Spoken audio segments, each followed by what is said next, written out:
দেখ, তুই একটা খুব ভালো বাড়িতে কাজ পেয়েছিস। আর কিছু না হোক, আমার বাচ্চা দুটো দুবেলা দুমুঠো খেতে তো পাচ্ছে। আমার সেটাতেই শান্তি। চুরি করবি না। তুই তুই একটু শো, একটু শো। আমি আছি তো, আমি সব সামনে নেব। না না না, ভেঙে পড়লে চলবে না নীল, বেরোতে হবে। ওদিকে বড়বাবুর নার্সিংহোমে ভর্তি রয়েছে, ওখানেও যেতে হবে আমায়।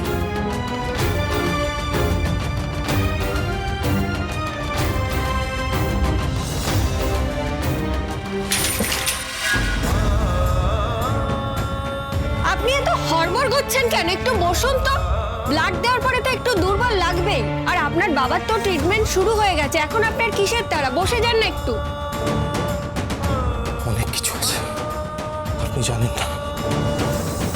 আমার আমার আমার মা করিডোরে একা অপেক্ষা করছে।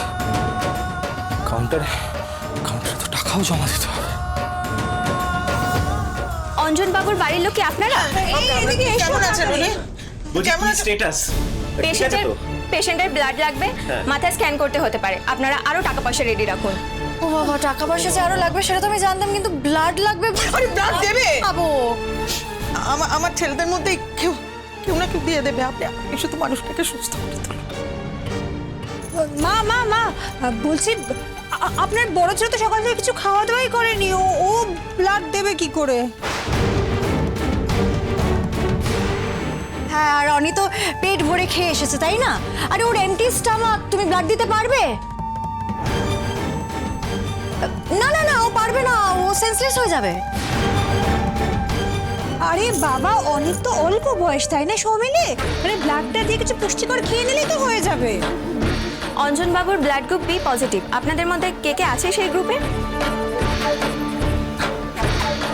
হ্যাঁ হ্যাঁ, আপনি নিন না, আপনি আমার থেকে নিন না। তারপর সেই ব্লাডটা আমার ব্লাড ব্যাংকে দিয়ে বাবার যে ব্লাডটা লাগবে সেটা নিয়ে আসবেন। এই তুমি থামো তো, ব্লাড দেবে বলে দিলেই হলো। সারাদিন বসে বসে এত স্ট্রেসফুল কাজ করো, এমনিতেই তুমি দুর্বল, তারপরে বাবার মতো পড়ে গিয়ে তোমার মাথা ফাটবে। তাই যদি বলিস সৌমিলি, দেখ দেখ তোর বোনটাকে একবার দেখ। আমার তো লোকটাকে দেখে মনে হয় ওকেই না কখনো ব্লাড দিতে হয়। তোমরা প্লিজ থামবে। সমিলে, আমি ব্লাড দেবো, আমি কিন্তু বলে রাখছি। প্লিজ সিস্টার, আমার ব্লাড নিন না। ওরকম তো হয় না। আপনার কি বি পজিটিভ? না না, আমার বি পজিটিভ না, আমার এ বি পজিটিভ। তাহলে তো হবে না। হলো, শুনলে শান্তি এবার? বলছে যে আমার বি পজিটিভ। তো আপনি শেষ কবে ব্লাড দিয়েছেন? তা অনেক বছর আগেই। এর মধ্যে কি কোনো ট্যাটু করিয়েছেন? হ্যাঁ হ্যাঁ হ্যাঁ, আমি রিসেন্টলি ট্যাটু করিয়েছি।